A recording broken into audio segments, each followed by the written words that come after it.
What's up, everybody? Hey, it is Uncle Frank. It is Tour de France. It is Tour de Beer. I am sitting at Tributary Brewery. I'm sitting on the brewery stairs. You can see the tanks behind me, and I am drinking their Kolsch. So I did a ride earlier today. I am having my Tour de France beer today, and we're talking Kolsch. And it's so good to be able to talk about this particular beer. Let me tell you why. A, it's a warm day. B, we had a long day and a long week, a really, really good week this week at the bike shop. You want to be able to have something to quaff and hang out. And on a hot day, a Kolsch is a great way to be able to do that. Also, I was watching a special about Kolsch and the history of Kolsch and the beers from Cologne from the Craft Beer Channel. I love those guys. I watch it all the time and I'm listening to it. And there was actually some things they mentioned about Kolsch style beer that I didn't know. There was some things, of course, that I didn't know. There was a couple of things I had questions about, to be honest. Now, I'm not calling anybody out. I'm not that guy. I'm not a dick. But I was kind of, not curious, but it was just one of the things that they happened to mention. So, let's go Tour de France, Tour de Beer style. Today's stage. I can say spoilers here because we're on YouTube. And repeat winner from yesterday. And yesterday I had another Tributary beer. It was Mont the Lesser, which is a Russian Imperial Stout. I did not do a video because I had it at a friend's house and we had it after dinner as a little snack. First beer after a week I had an Imperial Stout. Kind of crazy, but it's okay. And we were sharing it, so it's fine. And then after work today, I realized I could come here because they had their Kolsch. I'm jumping around a little bit, but that's what I do. I also don't edit. I don't do anything. If you want a true Tour de France review, like I mentioned before, you should probably check out Phil Guyman. He's pretty funny. Taylor Finney's also doing some stuff. He's pretty funny. He and his wife. So you can check them. But as far as the stage, crazy. Great sprint stage win. Totally flat. Sort of like my bike ride today. And the GC shakeup, not a lot going on there. But as far as green jersey points, that's going to change a little bit. I said spoiler, that's more of a teaser. You're going to have to watch it. Anyway, back to the Craft Beer Channel. So one of the things they were talking about with Kolsch, it's crisp, it's refreshing, it's clean. I need to drink this, I'm sorry. And talking about some of those flavors, it's not a Pilsner, but it's not a blonde ale. And one of the things they mentioned was like, well, it has the cold conditioning period. And that comes from, well, if you make like a blonde and it's cold conditioned, you've made a Kolsch.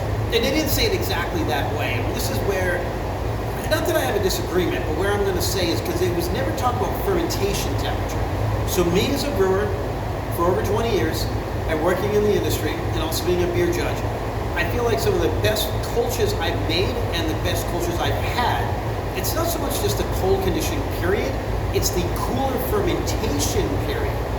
So the proper yeast strain for this beer is going to give it its flavor and the aroma and the dryness and a little bit of honey sweetness to it. But you get that also from a cooler fermentation.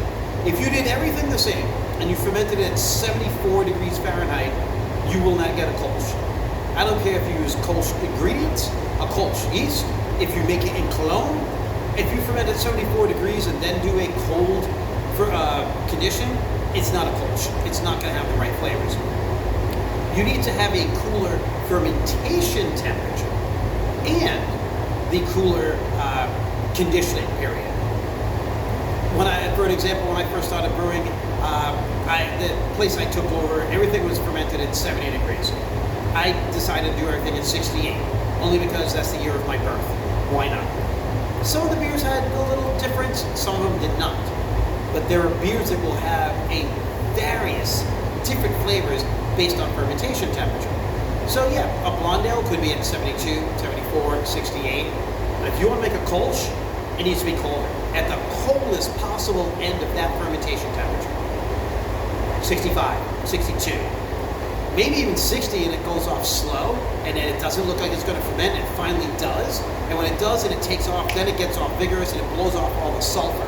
You don't have any sulfur in that beer, and then that makes it super clean. It's just a technique in addition to the fermentation temperature. beer itself, I've always used a touch of wheat to add some dryness to it. You can also get that with mash temperature, but it all depends on how it is that you're going about doing your Kolsch. How they did this Kolsch, I do not know. I did not ask. I'm just going to assume they did some type of Mont magic to it, because the Kolsch here has always been good. It is in the slender glass, as you can see. They pour it this way. Even the cans they've done, they do 4-packs and 16-ounce cans, but the cans for this are in slender cans, so you get the whole Kolsch experience. Super refreshing. Dry. Pilsner-like. Honey-ish. That sweetness that's there. So refreshing and low ABV. Great for listening to music while you're hanging outside, which I'm going to do now instead of hanging out here inside of the brewery. But wanted to hang out inside the brewery because it's a great place to be able to make a video. So, hey, Craft Beer Channel, not calling you out. Again, if I come across that way, I did not mean that. I am going to put your comments or your channel in the bottom. If you've never checked out the Craft Beer Channel, check them out. They're super knowledgeable and great guys. And maybe they'll follow me too. I don't really know. If this is your first chance checking out the channel, thank you for coming. Be sure to like, subscribe, share, make a comment on the bottom. And until then, viva la Tour de France, la Tour de Beer. Tomorrow is Jam Fundo. I will be riding gravel tomorrow. I'm not sure which beer I'm going to have after that, but I'm back on course to have a different beer every day of the Tour de France. Cheers. I should probably say Prost. Anyway.